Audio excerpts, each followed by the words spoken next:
Hi everyone, welcome back to my channel. I'm Farah, and today's video is going to be a reading vlog style book review of a short story collection by Daphne du Maurier called The Doll and Other Lost Stories. This is a collection that was put together back in, I think, 2011, so quite a bit far away from when she actually was alive. And what's really fascinating about this collection is that a lot of the short stories were never published before in one volume. So they kind of pulled them out of different magazines that she had written them for back in the 20s and 30s and put them together in this volume. So I'm pretty new to Daphne du Maurier. I've only read Rebecca so far, which I really enjoyed, and I loved her writing. So I thought I would give her short stories a try. And I was really fascinated to try this one because they were written when she was really, really young. So I believe most of the stories in here, maybe with the exception of one, were written either in her early 20s or even maybe farther back, like when she was a teenager. So I thought it was fun. It would be fun to see how her writing has evolved and see kind of where she started. So yeah, so I'm going to try to just share my thoughts after each story. I might read a few and then share my thoughts. That's kind of that kind of thing. So I guess we'll see how the vlog goes, and then I will wrap it up at the end. But it's pretty late right now, so I'm going to get started tomorrow. But yeah, I hope you enjoy the video. I just got done with story number 1 called East Wind, and wow, that was a doozy. That was a good one to start off the collection. It was short. I listened to it as audio, 1.25 speed. It only took about 20 minutes. So I don't know how long that would be as far as pages, but great narrator. She did an excellent job of this reading. Great job with the accents, and the writing was beautiful. Beautiful. All I'm going to say is it sets the scene on a windy seaside village on an island. Mysterious arrivals come, and I did not expect the ending, but it was so well done. Beautiful emotions displayed.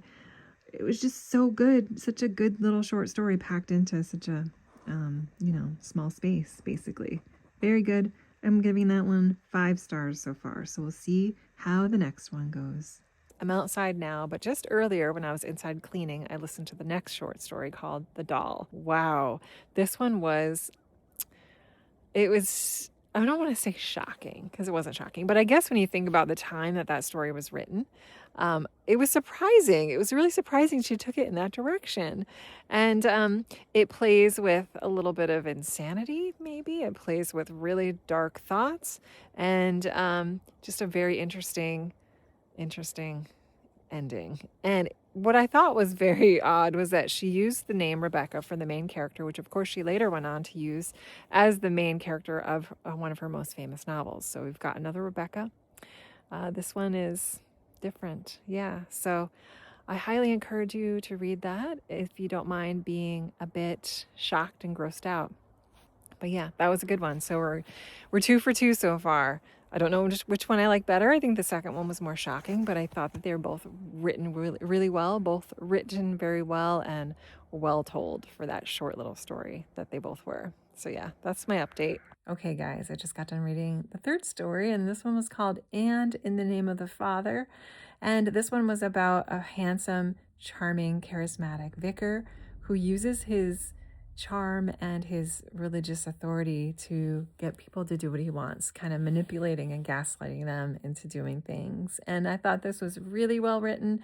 And when I think about how old she was when she wrote these short stories, it just amazes me because they're just, the language and the way she uses words and sentence structure is really, really nice. And although it wasn't maybe the most exciting of the 3 stories I've read so far, it was very well written, and it had, excuse me, I just burped, and it had a really nice, weird, ambiguous ending. So another great one. I would give this one probably a 4-star in contrast with the other ones, and I'll let you know what I think of the next one.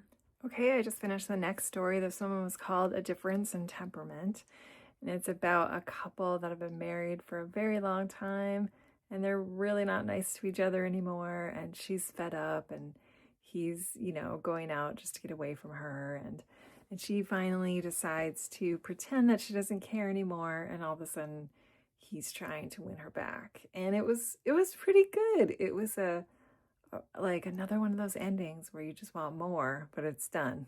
So it was good. Very well written. I am just kind of in awe with Daphne du Maurier and how she writes relationships and how she writes thought patterns about different things within relationships. I mean, she's so young. She's only like 20. How would she know already? But it's good. Yeah, the writing was good. I would give that maybe a 4 again, another 4-star. And I actually listened to the next one called Frustration. And these two, I was listening to these while I was doing the dishes. And one story, I didn't realize one story stopped and the next story started. So I thought it was all one long story. And I was like, wait a second, what's going on? But the second story called Frustration was also really good.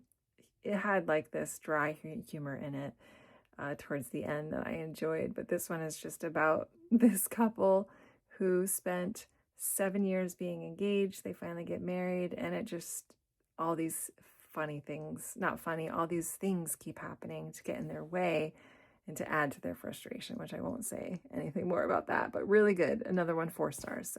So far, all these stories have been great. I've enjoyed every single one so far, and I think I've listened to 5 already. So yeah, I'll listen to the next couple ones tomorrow. Okay, I just listened to the next story. This one was called The Tame Cat, and it was about a young woman coming of age, being really excited to be grown up and just admiring in her mother's beauty and grace and social presence, and so excited to be able to join her mother on all these different excursions and social activities. And then we have a mother's jealousy at her daughter's beauty and a creepy uncle worming his way in. So yeah, that was lovely.